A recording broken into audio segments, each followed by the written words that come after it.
이제 오늘 하나님 말씀 함께 보겠습니다. 오늘 하나님 말씀은 역대하 30장입니다. 역대하 30장 1절부터 31장 1절까지 이 말씀입니다. 제가 봉독해 드리겠습니다. 오늘 본문이 길어서 일부 봉독하고 또 설교하면서 본문을 계속 살피도록 그렇게 하겠습니다. 30장 1절입니다. 히스기야가 온 이스라엘과 유대에 사람을 보내고 또 에브라임과 므낫세에 편지를 보내어 예루살렘 여호와의 전에 와서 이스라엘 하나님 여호와를 위하여 유월절을 지키라 하니라. 왕이 방백들과 예루살렘 온 회중과 더불어 의논하고 둘째 달에 유월절을 지키려 하였으니 이는 성결하게 한 제사장들이 부족하고 백성도 예루살렘에 모이지 못하였으므로 그 정한 때에 지킬 수 없었습니다. 왕과 온 회중이 이 일을 좋게 여기고 드디어 왕이 명령을 내려 브엘세바에서부터 단까지 온 이스라엘에 공포하여 일제히 예루살렘으로 와서 이스라엘 하나님 여호와의 유월절을 지키라 하니 이는 기록한 규례대로 오랫동안 지키지 못하였습니다. 보발꾼들이 왕과 방백들의 편지를 받아가지고 왕의 명령을 따라 온 이스라엘과 유다에 두루 다니며 전하니 일러스되 이스라엘 자손들아 너희는 아브라함과 이삭과 이스라엘의 하나님 여호와께로 돌아오라. 그리하면 그가 너희 남은 자 곧 아수르 왕의 손에서 벗어난 자에게로 돌아오시리라. 너희 조상들과 너희 형제같이 하지 말라. 그들은 그의 조상들의 하나님 여호와께 범죄하였으므로 여호와께서 멸망하도록 버려두신 것을 너희가 똑똑히 보는 바니라. 그런즉 너희 조상들같이 뭘 곧게 하지 말고 여호와께 돌아와 영원히 거룩하게 하신 전에 들어가서 너희 하나님 여호와를 섬겨 그의 진노가 너희에게서 떠나게 하라. 너희가 만일 여호와께 돌아오면 너희 형제들과 너희 자녀가 사로잡힌 자들에게서 자비를 입어 다시 이 땅으로 돌아오리라. 너희 하나님 여호와는 은혜로우시고 자비하신지라. 너희가 그에게 돌아오면 그의 얼굴을 너희에게서 돌이키지 아니하시리라 하였더라. 아멘. 오늘 여러분께 드릴 말씀은 히스기야의 개혁에 관한 이 부분입니다. 제가 이 개혁이라고 지금 표현한 것은 제목은 회복되는 공동체, 이 회복이라는 단어를 썼는데 이 개혁이라는 이 표현은 오랫동안 많은 목사님들, 많은 신학자들이 히스기야 하면은 개혁, 다시 말하면 종교 개혁을 한 인물이다, 왕이다, 이런 생각을 그동안 설명해 왔습니다. 구약의 종교 개혁인 바로 히스기야 왕을 대표로 얘기하는 것이죠. 왜 그렇게 되냐면 다윗 왕 때 성전을 준비해서 솔로몬 왕 때 성전을 완성합니다. 예루살렘 성전을 완성하죠. 그것은 정말 하나님을 찬양하는 그런 굉장한 이 공동체의 하나의 그 영광이고 축제였습니다. 바로 이것을 재현한 곳이 바로 이 히스기야 왕 시대에 있었어요. 그런데 이 개혁이란 단어를 우선 조금 제가 이 회복이란 말로 좀 바꾸고 싶습니다. 이 개혁이란 이 단어는 지금부터 약 500여 년 전에 종교개혁, 루터에 의한 종교개혁, 이 이야기에서부터 이 개혁이란 말을 상당히 많이 써왔고 지금도 여전히 우리가 이 개혁을 해야 된다 하는 말을 많이 하죠. 이런 말이 있죠. 카톨릭으로부터 개혁을 해서 개신교가 됐는데 이제는 개혁교회인 바로 이 개혁교회도 개혁되어야 된다 하는 말까지 나오는 그런 상황이 되었다. 바로 지금 시대에는 개혁이 필요한 시대다. 이런 얘기를 참 많이 듣습니다. 500여 년 전, 그러니까 1517년 루터가 뭐가 지금 잘못되어 있는지를 쭉 기록했어요. 그것이 95개 조나 되는 반박문, 그 당시에 신앙에 대해서 반박하는 이 글들을 써서 제시했을 때 그때부터 많은 핍박이 일어나서 그 루터의 개혁을 동의하는 그룹들이 나와서 새로 교회를 이룬 것이 프로테스탄트, 즉 개혁 교회가 시작이 된 것이죠. 그래서 그걸 종교개혁이다 이렇게 얘기합니다. 여러분, 이 개혁이란 단어는 사전적 의미가 이렇습니다. 새롭게 뜯어 고치는 것이다 하는 거예요. 새롭게 뜯어 고친다. 잘못된 것을 보면서 새롭게 고쳐야 되는 그것이 개혁이란 개념이에요.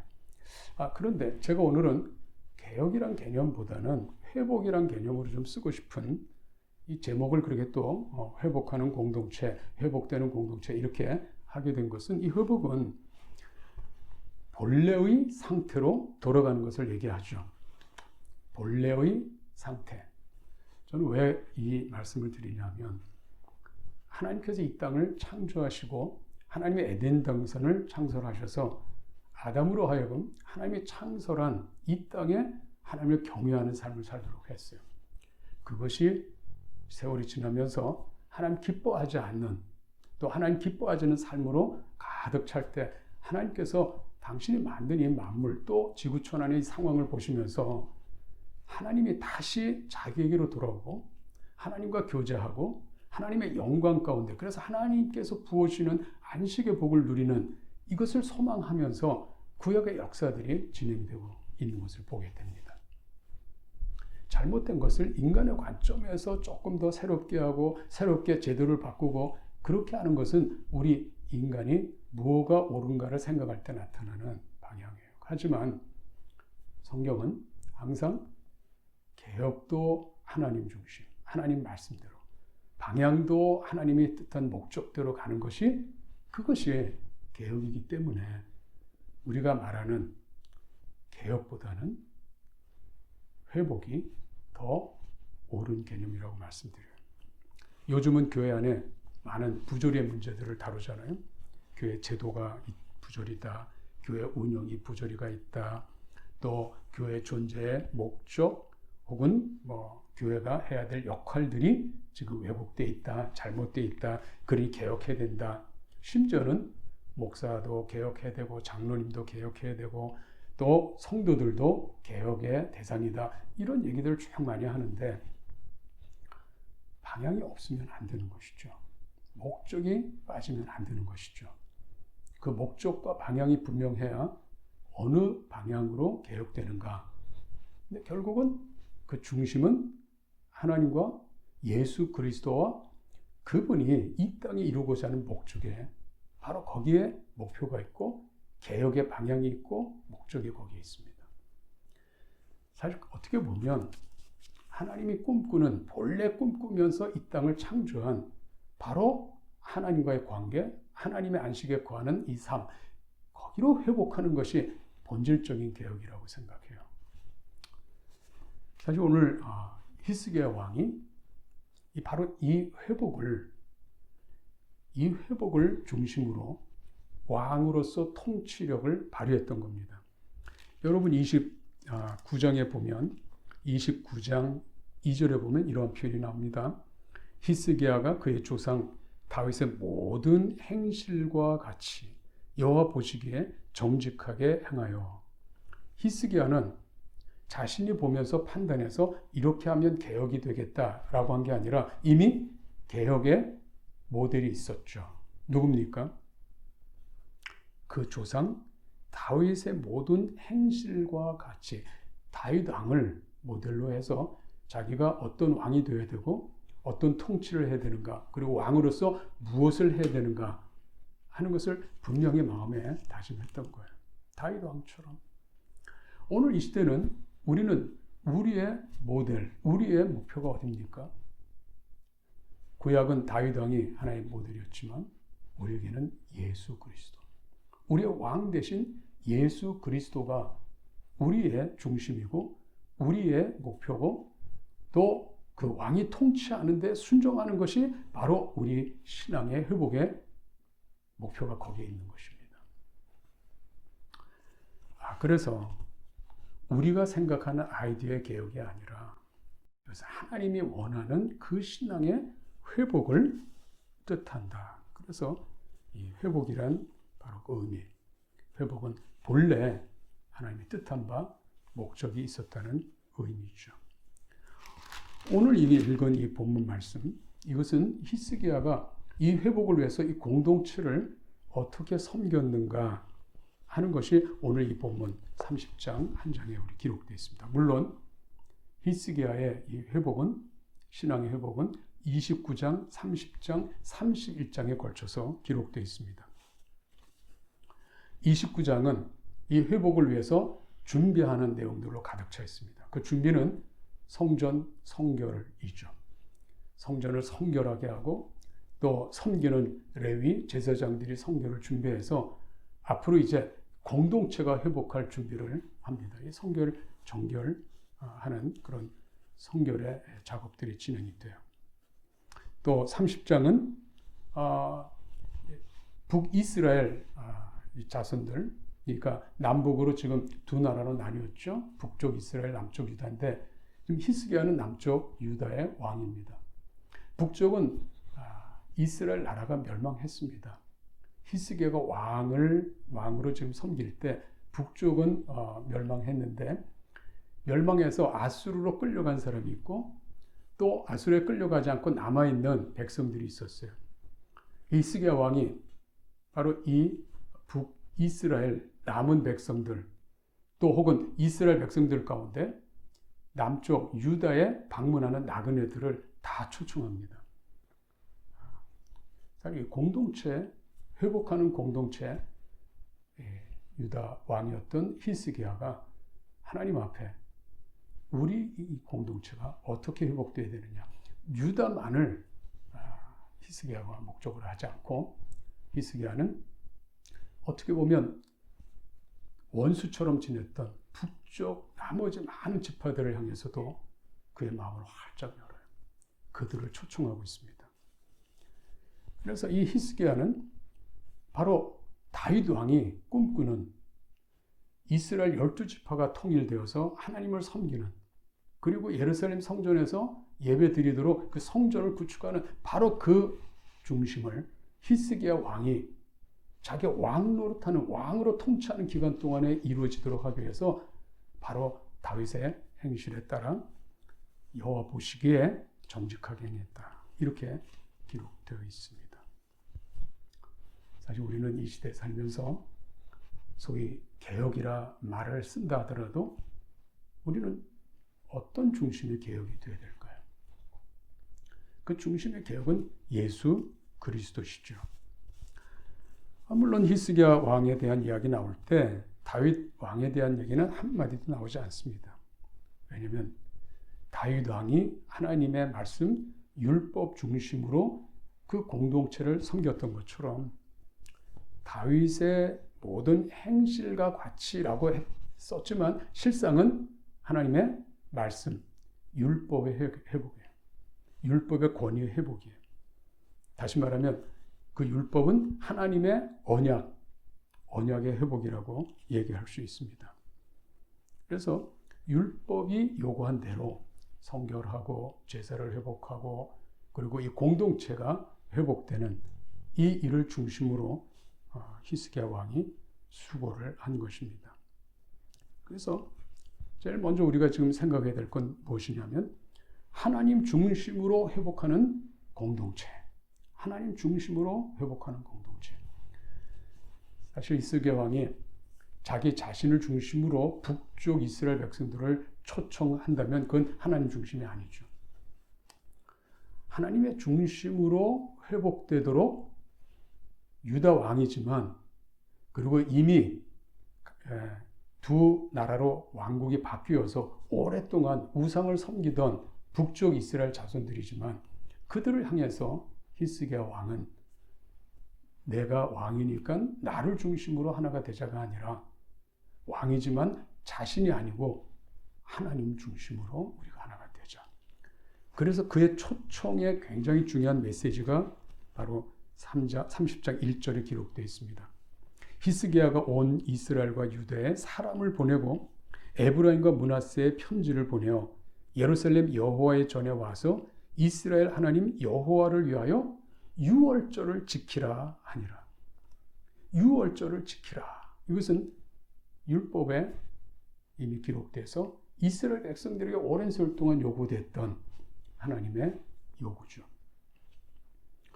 유월절을 지킴으로써 하나님의 저주가 지나가는 그동안의 큰 죄가 용서되는 그런 하나님 앞에 드려야 되는 제사인데, 이 유월절을 지키라고 함으로써 하나님 중심으로 이 초청이 나가 아니라, 왕인 나가 아니라 하나님 중심으로 여러분들을 초청합니다 하는 그런 의미예요. 여러분, 이 초청을 위해서 히스기 왕이 어떻게 노력했어요? 30장 1절에 보면 온 이스라엘 대상으로 했습니다. 또 유다의 사람들을 보냈다고 했습니다. 또 뿐만 아니라 거기 보면 보발꾼들이 이제 편지를 가지고 달려갑니다. 6절에 보니까 보발꾼들이 왕과 방백들의 편지를 받아가지고 왕의 명령을 따라 온 이스라엘과 유다에 두루 다니며 전하니 일러스되 이스라엘 자손들아 너희는 하나님과 이삭과 이스라엘의 하나님 여호와께로 돌아오라. 그리하면 그가 너희 남은 자 곧 아수르 왕의 손에서 벗어난 자에게로 돌아오시리라. 지금 메시지를 지금 가지고 전하는데, 그 메시지는 아브라함과 이삭과 이스라엘의 하나님 여호와께로 돌아오라. 지금 분명히 히스기야 왕 그 이름이 없어요. 누구에게요? 아브라함과 이삭과 이스라엘의 하나님께로 돌아오라. 이것은 오늘날에도 우리 하늘문 공동체에도 동일한 중심 메시지입니다. 하늘문 교회로 우리 공동체를 이루어서 우리가 정말 하나님 앞에 드리는 이 교회가 되어야 되는데, 그 중심이 어디에 있습니까? 언약의 하나님, 아브라함과 언약을 하셨고 이삭과 야곱과 언약하셨던, 그래서 이 조상들을 통해서 이스라엘 백성들에게 약속한 하나님께서 가나안 땅을 주시고 그 땅에 하나님 안식의 복을 주시겠다고 약속한 그 하나님, 그 하나님을 중심으로 유다 왕국만의 복을 누리지 않고 이미 나라가 멸망한 가운데 있어서 나그네처럼 되어 있는 북이스라엘 백성까지도 그들을 초청할 때, 너희들은 나라는 멸망했지만 하나님 중심으로 우리가 하나가 되자 하면서 초청하는 거예요. 우리 하늘문교회 지금 금년 한 해 동안 우리가 참 어려운 시절을 많이 보냈어요. 우리가 사실은 가족이 되자는 이런 말을 많이 나누면서 우리가 이 교회 중심을 우리가 사랑의 공동체가 되자 이렇게 많이 했습니다. 그런데 인간적인 사랑, 인간적인 어떤 정의나 감정 때문에 하나가 되는 교회가 아니에요. 우리는 우리 중심에 예수 그리스도와 그분이 통치하는 나라가 우리 중심에 분명히 있습니다. 구약은 유월절을 지키는 중심이었다면, 신약은 예수 그리스도의 십자가의 죽음과 부활을 중심으로 우리 하나님께 한 가족을 이루는 공동체로 우리가 모이는 거예요. 사실은 제가 어느 선교단체에서 나누었던 간단한 이야기인데요. OMF에서 아마 제가 기억으로 강의한 내용 중에 한 부분인데, 이제 비대면 시대니까 이 교회들이 사람들을 만나고 못 만나고 이런 여러 가지 이제 긴장, 또 뭐 선교 사역하는 선교사들도 사람들 만나서 같이 양육하고 또 훈련하고 이래야 되는데 이 비대면 이런 말이에요. 자, 그 속에서 교회, 그 속에서 이 사역들은 좀 어떤가, 이런 내용들을 좀 나누면서 세 그룹의 관계를 조금 우리 생각하자 하는 그런 내용을 발표한 적이 있어요. 하나는 팀이 되는 거냐, 또 하나는 우리는 그룹에 속해 있는 거냐, 또 하나는 우리의 관계는 네트워크이냐, 이런 세 가지 관계에 대해서 이렇게 설명하는 게 있습니다. 이 팀이라고 하는 것은 평생 공동체와 함께 동행하는, 바로 이 개념이 팀이라는 거예요. 사실 이건 우리 가족이 되자 하는 그런 의미와 같은 거죠. 자, 내가 그룹에 속해 있다. 난 그룹의 멤버다. 이렇게 생각하는 것은 가끔 기쁘게 만나면서 또 정보를 교환한다든지 하는 거예요. 뭐 격려도 있을 수 있죠. 가끔 만난다. 교회인데 지금 이 비대면 상황 속에서 코로나 바이러스라고 하는 이 상황에서 우리가 정말 가끔도 아니고 지금 한 달 동안 직접 대화를 못하고, 물론 우리가 영상으로 혹은 줌으로 성경 공부하는 분들은 서로 그래도 한 주일에 한 번씩 얼굴이라도 이렇게 겨우 보는 그런 시간이지만, 자칫 잘못하면 우리는 그룹에 속한 그런 관계로 우리가 지금 바뀌어가는 그런 위기 상황에 있을 수도 있어요. 또 하나는 네트워크라는 이런 관계 설정인데요. 이것은 1년에 한 번 정도,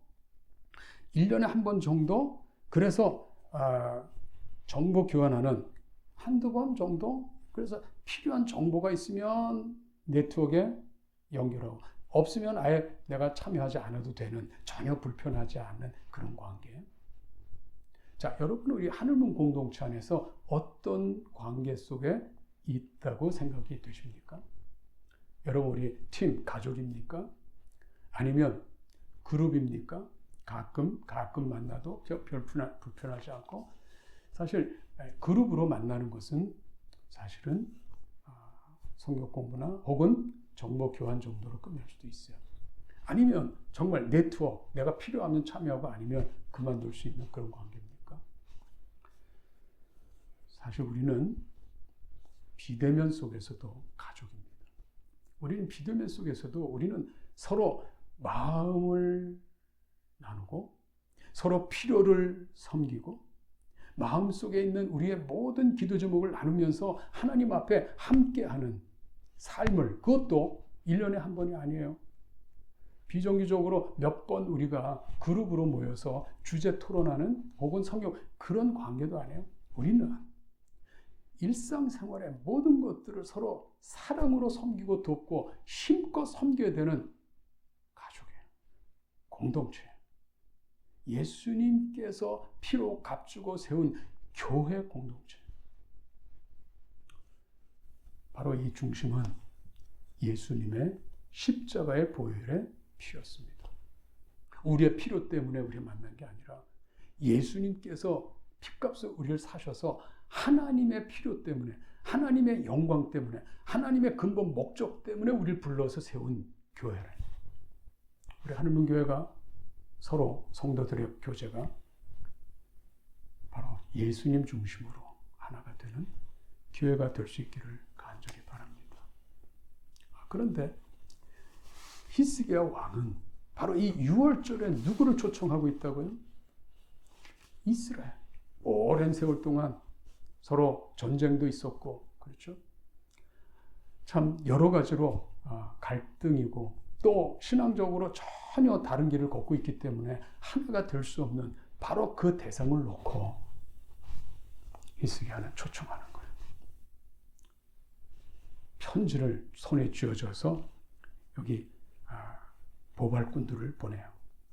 소위 말하는 파발마, 이 말을 타고 간다든지 뛰어간다든지 어쨌든 전달하는 이 사람들을 전국 곳곳에 다 보냅니다. 저는 올해 한 해가 다 가지만 새해에 여러분 마음 가운데 우리가 예수님을 중심으로 하는 우리 교회에 우리들의 모임으로 우리가 머물지 않고 우리 하늘문 교회가 나가서 편지를 보내고 마음을 전해서 예수 그리스도의 그 십자가의 피값으로 우리를 용서하셔서 하나님 백성 삼으신 바로 그 공동체로, 그 가족 안으로 우리 모두 초청할 수 있는 우리 하늘문 교회가 되길 바라요. 금년 한 해는 우리가 조금 있으면 우리가 같이 만나 예배 드리겠지 하는 마음으로 계속 기도했습니다. 그러나 새해는 예배에서 모여서 기도하는 정도가 아니고 우리는 우리 주변에, 우리 가족 안에, 우리의 이웃 안에 예수 그리스도를 중심으로 가족이 되어야 될 이 분들을 초청하면 참 좋겠어요. 히스기야 왕은 북쪽 이스라엘에 대한 얼마든지 전쟁으로 또 혹은 그들을 향한 원망으로 그들을 대할 수가 있습니다. 근데 그렇게 하지 않고 그들을 너그러운 마음으로, 그리고 하나님께서 원하는 그 뜻을 향해서, 하나님의 영광을 위해서, 하나님 본래 하나님께서 그 이스라엘 12지파 안에 꿈꾸셨던 바로 그 꿈을 회복하기 위해서 하나님 앞으로 나오라고, 하나님께 오라고 이렇게 초청하는 것을 볼 수 있죠. 여러분 6절 다시 보시면 보발꾼들이 왕과 방백들의 편지를 받아가지고 왕의 명령을 따라 온 이스라엘과 유다에 두루 다니며 전하니 일러스되 이스라엘 자손들아 너희는 아브라함과 이삭과 이스라엘 하나님 여호와께로 돌아오라. 여호와께로 돌아오라. 그리하면 그가 너희 남은 자 곧 아수르 왕의 손에서 벗어난 자에게로 돌아오시리라. 하나님께서 돌아오실 것이다. 하나님과의 관계 회복, 하나님 중심으로 남유다와 북이스라엘이 다시 하나가 되는 이 꿈을 위해서 히스기야 왕이 이런 노력과 수고를 했던 겁니다. 여러분, 하나님 교회도 이런 노력과 수고를 통해서 우리 새해에는 좀 더 하나님께 기뻐하시는 그 목적을 향해서 우리가 열심히 섬길 수 있기를 바라요. 하나님 중심으로 회복이 되는 교회를 이루어가는 저희들이 될 수 있기를 간절히 바랍니다.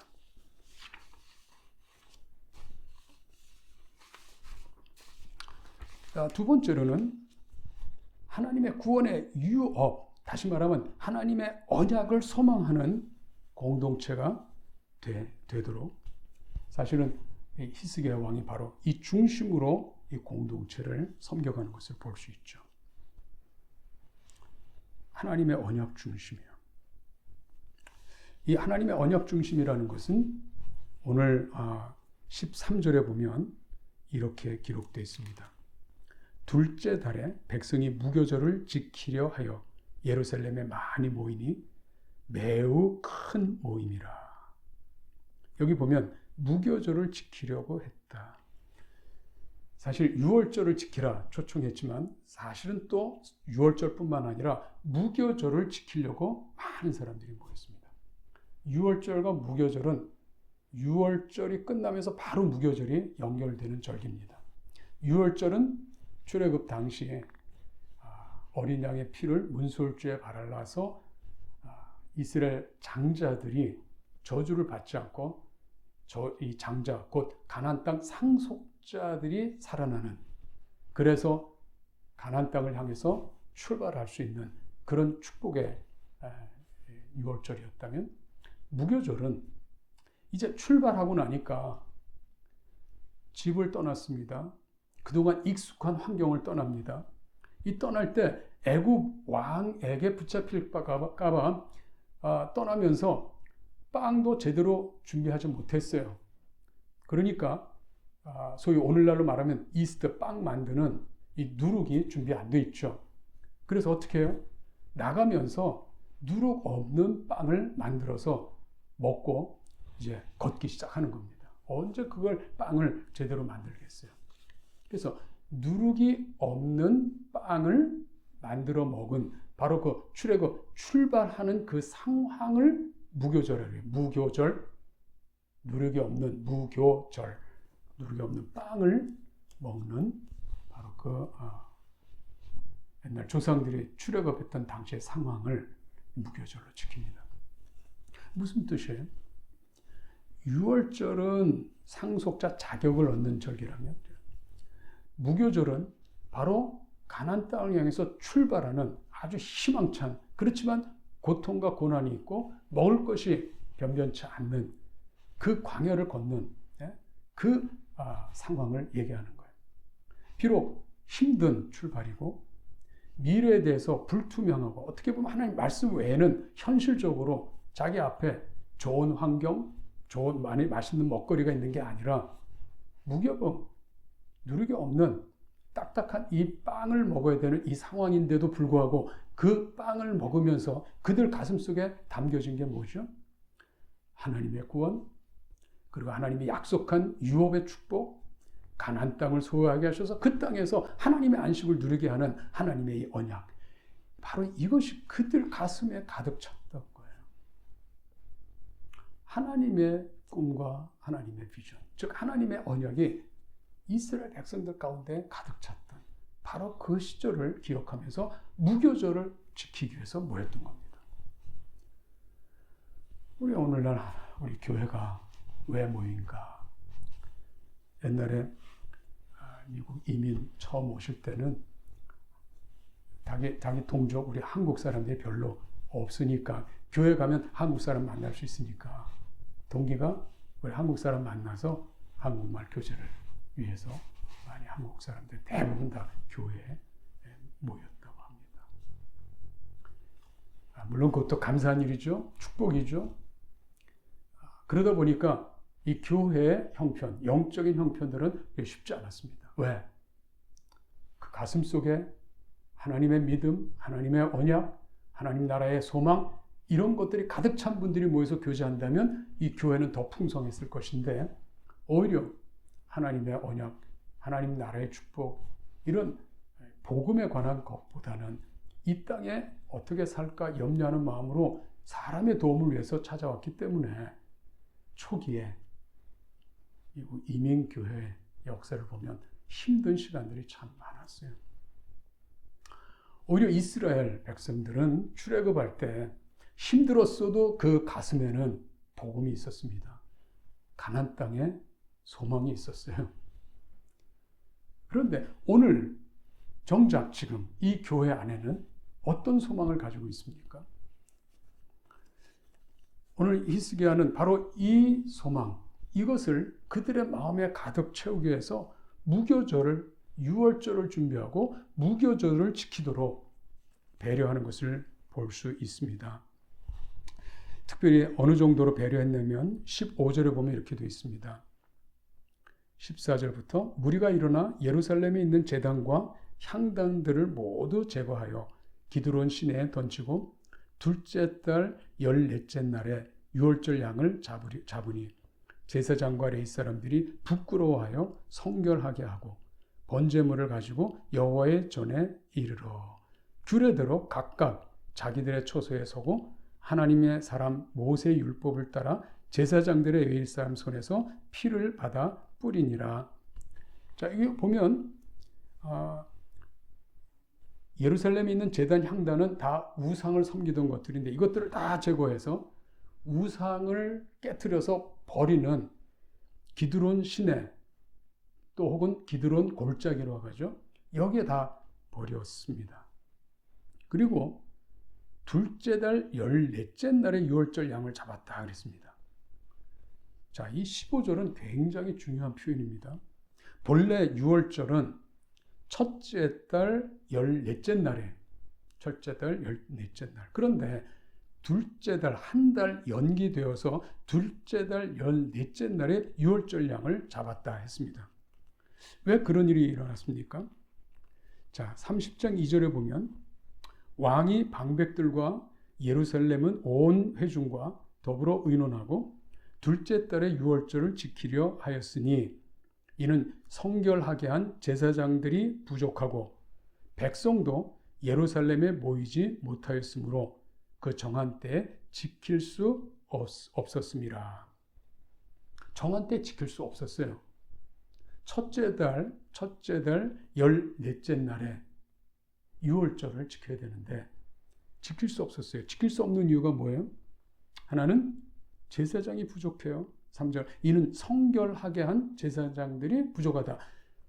제사장이란 타이틀만 있으면 안 돼요. 성결해야 되는데 부족하다 이 말이에요. 사실은 예루살렘, 유대를 위해서는 부족하지 않습니다. 왜 부족하게 됐을까요? 지금 이스라엘을 초청함으로 숫자가 많아지니까 그들을 위한 양을 잡는 제사장이 부족한 거예요. 레위 사람들이 부족한 거예요. 그런데 성결해야 되는 이 필요가 있습니다. 또 하나는 예루살렘에 다 모이지 못했습니다. 3절 보면 백성도 예루살렘에 모이지 못했다. 왜? 이제 막 초청했으니까 오는 여행하는 이 시간들이 필요한데 다 못했습니다. 참 감사한 것은 민수기에 보면 이 율법에 이런 말씀이 있어요. 만약에 시체를 만져서 정결하지 못한 사람들이 있을 때는 한 달 연기해서 둘째 달에 유월절 양을 잡아서 그들도 꼭 참여시켜라. 그냥 지나가지 말고 꼭 참여시켜야 된다. 또 먼 여행을 하는 사람이 있다면 그들을 위해서도 한 달 연기해서 할 수 있다. 참 하나님께서 베푸신 이 은혜요. 그래서 두 번째 달에 유월절을 하기로 결정하게 돼요. 이런 결정은 지금 누구를 위해서 했습니까? 이스라엘, 북쪽 이스라엘, 그 백성들을 초청하는 과정에서 생긴 거예요. 의논한 거예요. 4절에 보면 왕과 온 회중이 이 일을 어떻게 해요? 좋게 여겼다. 만약 그들이 아니었다면 첫째 달에 충분히 지킬 수 있었고 제사정도 넉넉합니다. 그렇지만 이 초청은 유대 지파 안에서만 아니고 유다 지파를 뛰어넘어서 그동안 원수처럼 지냈던 저 북쪽 이스라엘 그 지파들을 향해서도 마음을 여는 거예요. 그들을 위해서 기다려줍니다. 그들을 위해서 한 달 연기해서 우리가 함께하는 것 좋게 여기는 바로 그 넉넉한 은혜의 마음들이 있었어요. 여러분, 하나님의 나라를 위해서 우리가 인생을 살아가면서 우리가 하나님의 뜻을 위해서 하나님 주실 축복을 위해서 우리가 우리 자신만 누리고 기쁜 게 아니라 우리의 이웃들, 아직도 주님을 알지 못하는 사람들을 위해서 우리가 함께 할 수 있는 너그러운 마음, 인내하는 마음, 사랑하는 마음들이 우리에게 필요해요. 저는 새해에는 우리 온 교회가 마음을 더 활짝 열 수 있기를 바라요. 우선 우리 교회 안에 가족들 향해서도 넉넉한 마음을 열어주시기를 바랍니다. 더 큰 마음으로 서로 안아주시고 품어주시기 바랍니다. 뿐만 아니라 히스기야 왕이 북쪽 이스라엘 그들을 초청하는 과정에서 왕과 방백들이 서로 의논하고 해서 이 유월절을 꼭 지켜야 되는데 유월절을 지키는 것을 참여하지 못하도록 그냥 첫째 달에 하는 게 아니라 그들이 참석할 수 있도록 둘째 달에 유월절을 지키는 이런 마음의 여유, 배려, 그들을 향한 진실 이런 것들을 그때뿐만 아니라 이 시대에 우리에게도 이 마음을 통해서 어떤 우리가 공동체를 이루는 것이냐면 너는 할 것 없이 다 참여해서 하나님의 언약 백성으로 받아야 될 이 축복에 한 사람 한 사람 다 참여할 수 있도록 마음을 우리가 주는 그런 우리들이 되면 참 좋겠어요. 이 히스기야 왕이 정말 하나님의 공동체를 회복하기 위해서 이런 넉넉한 마음으로 이 문제들을 다뤄가는 것을 보게 돼요. 저는 여러분들이 그러한 마음, 그런 지혜, 그런 여유 있는 넉넉한 용서가 있고 관용이 있고 또 배려가 있는 이런 마음을 통해서 앞으로 우리 하나님교회 누가 방문하든지 여러분의 따뜻한 마음, 여러분이 함께하고 싶은 여러 가지 참 축복의 마음, 또 배려하는 이런 마음들을 충분히 받을 수 있고 또 받아 누릴 수 있도록 그렇게 배려하는 우리 교회가 되면 좋겠어요. 왜냐하면 하나님이 주시는 이 구원, 하나님이 주시는 이 유업에 우리의 마음을 간직해야 되기 때문에 그렇습니다. 유월절은 구원에 관한 문제고요. 무교절은 이제 출발하면서 그 마음에 하나님이 약속한 소망, 가나안 땅이 있다, 유업의 땅이 있다. 이 마음 때문에 출발한 절기예요. 다시 말하면 우리 마음 가운데 예수님을 통해서 우리에게 구원을 주실 뿐만 아니라 예수님을 통해서 우리가 이 땅에 하나님 나라 유업에 우리가 동참하는 그런 공동체란 사실을 다시 한번 여러분 마음 가운데 간직하셔서 우리 새해에는 하나님의 중심이 되는 교회, 하나님의 나라 그 비전을 같이 함께 나누는 교회, 그 꿈을 함께 공유하고 주님을 섬기는 교회가 될 수 있도록 우리 함께 힘써 주시면 좋겠어요. 마지막으로 하나님과 교제하는 공동체, 하나님과 교제하는 공동체가 되는 겁니다. 지금 23절부터 보면 이런 말씀이 있죠. 온 회중이 다시 7일을 지키기로 결의하고 이에 또 7일을 즐겁게 지켰더라. 여기서 다시 7일이란 말은 지금 무교절이 7일 동안 진행되는데 그 7일 동안에 하나님께 예배하고 제사 드리면서 큰 기쁨이 있었습니다. 즐거움이 있었어요. 그래서 하나님께 감사했죠. 22절 보시면 히스기야는 여호와를 섬기는 일에 능숙한 모든 레위 사람들을 위로하였더라. 이와 같이 절기 7일 동안에 무리가 먹으며 화목제를 드리고 그의 조상들의 하나님 여호와께 감사하였더라. 하나님께서 주신 은혜, 언약 이것을 회복하면서 하나님께 제사하면서 굉장히 큰 기쁨이 있었어요. 그런데 이 기쁨을 7일만이 아니라 7일 연장해서 이 기쁨을 더 누리고 싶었던 거예요. 이 기쁨은 하나님 때문에 주어지는 기쁨이기 때문에 이 놀라운 기쁨을 조금 더 간직하고 싶었던 거예요. 그래서 7일을 다시 지키기로 결의했다. 사실은 이것은 우리 하늘문교회가 소망하는, 제가 소망하는, 또 우리 하나님이 우리를 향해서 소원하는 바로 그런 일이라고 생각합니다. 기쁨이 멈추지 않고 7일을 더 연장하면서까지 그 기쁨이 얼마나 컸든지 이 기쁨을 위해서 우리 공동체가 이 기쁨을 참여하도록 그렇게 애쓰는 거예요. 어떻게 애썼어요?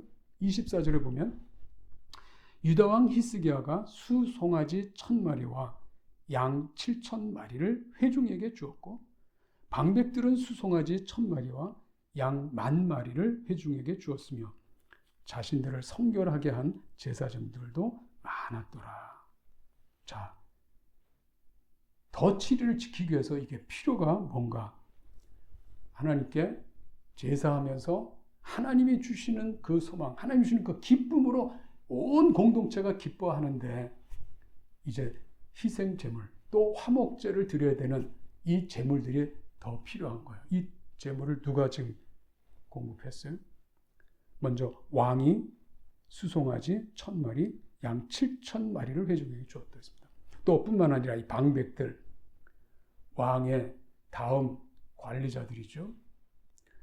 이 신하들이 또 수송아지 1000마리와 양 10,000마리를 회중에게 주었다. 이 회중들은 이렇게 헌신하는, 왕과 방백들이 헌신하는 이 많은 수송아지 양들을 통해서 하나님께 화목제를 드리는 이 큰 기쁨을 누리게 되는 거예요. 우리 하늘문교회가 좀 이런 큰 기쁨을 지속해가는 그런 교회가 될 수 있기를 간절히 바라요. 이제 앞으로 새해를 맞으면서 우리 한 해를 돌아보면 새해는 하나님께서 우리 교회가 기쁨이 가득 찬 충만한 이 교회가 실제적으로 이런 헌신을 통해서 일어날 수 있기를 바라요. 히스기야와 방백들의 헌신이지만 이제는 저와 여러분들이 정말 참여하고 헌신해서 우리 교회가 하나님의 영광, 하나님의 기쁨을 우리가 맛보는 그런 교회가 되게 해서 우리 모두 같이 참여하고 힘쓰는 우리들이면 참 좋겠어요. 여러분, 작은 물질이 우리가 얼마나 큰 기쁨으로 사용되는지 우리는 많이 경험하고 있습니다. 여러분 가정 안에서도 자녀를 위해서 베풀 때 부모가 기쁘고 이웃을 위해서 베풀 때도 기뻐요. 우리가 이번에 작은 우리 헌금을 통해서 몰티모에 좀 우리 같이 참여합시다. 이름 없이 작은 헌금들이 지금 모이고 있습니다. 그런데 작은 헌금인데 사실은 이것들 통해서 사람들의 마음을 빛을 비춰주고 또 누군가 우리를 위해서 헌신하고 있구나. 그 물질이 큰 것만이 큰 기쁨이 아닙니다. 작은데도 마음이 와 닿는다 이 말이에요. 마음이 터치되는 거예요. 그 기쁨이 일어납니다. 우리 안에 어떤 기쁨을 누리고 있나요? 성도들 간에 피차 주고받는 기쁨이 있습니까? 사랑의 열매로 인한 기쁨이 있습니까? 하나님께 말씀에 순종하면서 하나님 영광을 위해서 헌신하는 이 기쁨이 있습니까? 우리가 이 기쁨을 놓치지 않고 지속하는 교회가 될 수 있기를 주님의 이름으로 축원합니다.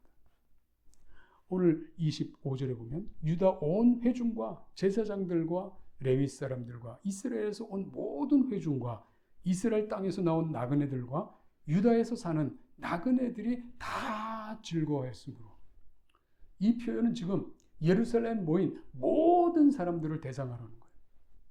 유다인만, 북쪽 이스라엘, 또 그들 땅에 머물고 있는 사람들이 왔을 뿐만 아니라 그 땅을 떠나서 나그네 된 사람들까지도 다 한 마음으로 즐거워했어요. 지금 현재 내가 나그네냐 아니냐, 내가 북쪽 사람이 남쪽 사람이, 그런 신분에 전혀 구애 없이 하나님의 기쁨을 누리는 거예요. 하나님께서 그들 마음속에 채워주시는 큰 기쁨이 이 공동체 안에 주어진 것입니다. 26절에 보면 예루살렘에 큰 기쁨이 있었으니 이스라엘 왕 다윗의 아들 솔로몬 때로부터 이러한 기쁨이 예루살렘에 없었더라. 얼마나 놀라운 기쁨입니까? 우리 하늘문교회가 이 지구촌에 세상 사람들이 감당하지 못하는 기쁨, 또 믿는 성도들 가운데서도 우리 특별히 하늘문교회가 큰 기쁨을 이제는 누려가면서 우리 인생을, 또 이민생활을, 또 유학생활을 하는 우리 교회가 될 수 있기를 바라요. 이 기쁨이 가득 찬 공동체가 될 수 있기를 간절히 바랍니다. 27절에 그때 제사장들과 레위 사람들이 일어나서 백성을 위하여 축복하였으니 그 소리가 하늘에 들리고 그 기도가 여호와의 거룩한 처소 하늘에 이르렀더라. 그 기뻐하는 소리가, 축복하는 메시지가 하늘에 들리고 또 그 기도가 하늘 처소에 이르렀다. 무슨 뜻입니까? 하늘에 이르렀다. 하나님께서 들으셨다. 하나님께서 그 기쁨, 그 감사, 그 축복, 여기를 외면하지 않고 하나님께서 함께 듣고 계셨고, 이 기뻐하는 모습에 하나님도 즐거워하셨다는 것을 나타내죠. 하나님은 우리가 이 땅에서 기쁨으로 가득 차서 충만한 가운데 사는 삶에 대해서 하나님께서는 기대하시고, 또 기뻐하는 우리의 모습 보고 하나님이 너무너무 기뻐하시는 바로 이 부분을 우리가 마음에 간직하셔야 돼요. 하늘문교의 기쁨이 있길 바랍니다. 여러분 안에 기쁨이 있길 바라요. 이 기쁨의 소식이 온 땅에 퍼질 수 있기를 바랍니다. 그리고 공동체 모여서 예루살렘에서 가졌던 이 놀라운 은혜가 일상생활 속에 하나님의 기쁨, 하나님에 대한 신앙, 이 믿음들이 전파되는 것을 볼 수 있어요. 31절 좀 읽습니다. 1절, 이 모든 일이 끝나매 거기에 있는 이스라엘 무리가 나가서 유다 여러 성읍에 이르러 주상들을 깨트리며 아세라 목상들을 찍으며 유다와 베냐민과 에브라임과 므낫세 온 땅에서 산당들과 제단들을 제거하여 없애고 이스라엘 자손이 각각 자기들의 본성 기업으로 돌아갔더라. 예루살렘에서 이제는 이스라엘 각각 기업으로 돌아가는데, 돌아갈 때 그저 또 잊어버리는 게 아니라 돌아가서 자기 삶의 일터, 삶의 환경 속에 여기 보니까 산당들과 제단들을 제거했다. 하나님 중심, 하나님의 언약 중심, 하나님의 기쁨 중심이 그들 삶 속에, 그들의 이 머무는 또 그 땅 안에, 자기 기업 안에 바로 자기의 신앙 고백들이 일어난 거예요. 이 신앙 고백은 삶을 바꾸는 거죠. 우상들을 제거해버리고 하나님께서 함께하는 그런 삶으로 가득 채워가는 것입니다. 오늘 우리 교회가 모였을 때 하나님에 대한 확신과 기쁨으로 우리가 함께 서로 격려하면서 하나님의 나라의 비전을 마음에 간직하면서 여러분의 가정으로 일터로 돌아갈 때도 그 기쁨이 이어지고 그 하나님 나라의 소망과 그 하나님 나라의 축복이 영향이 드러나는 그런 놀라운 은혜를 우리 온 교우들이 오늘도 또 이후에 그리고 새해에도 하나님께서 주시는 그 복이 여러분에게 넘치기를 간절히 소원합니다. 하나님께서 우리 하늘문교회를 참 은혜를 많이 부어주고 계신 것을 저는 믿습니다. 이미 하나님 나라에 대한 놀라운 은혜들, 이 말씀에 대한 참된 뜻을 우리가 많이 지금 배워가고 있습니다.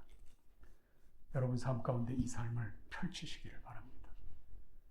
그리고 우리 주변에 아직 이 복음을 깨닫지 못하는 수많은 영혼들을 위해서 여러분 힘써서 그들을 초청하고 그들과 함께 기쁨을 누리고 또 그들이 돌아갔을 때는 그 영향력이 일터에 나타나는 이 놀라운 회복의 운동들이 일어나기를 바래. 하나님께서 우리가 우리의 삶에 있어서 뭔가 개혁해야 된다면 그것은 분명히 하나님의 목적에 따르는 회복이라고 저는 믿어요. 이 회복을 다시 한번 우리 교우들 안에 삶 가운데 일어나기를 바라요. 일어날 뿐만 아니라 공동체가 회복이 되어서 하나님 나라를 증명하고 증거하는 우리 하나님 교회가 될 수 있기를 주님의 이름으로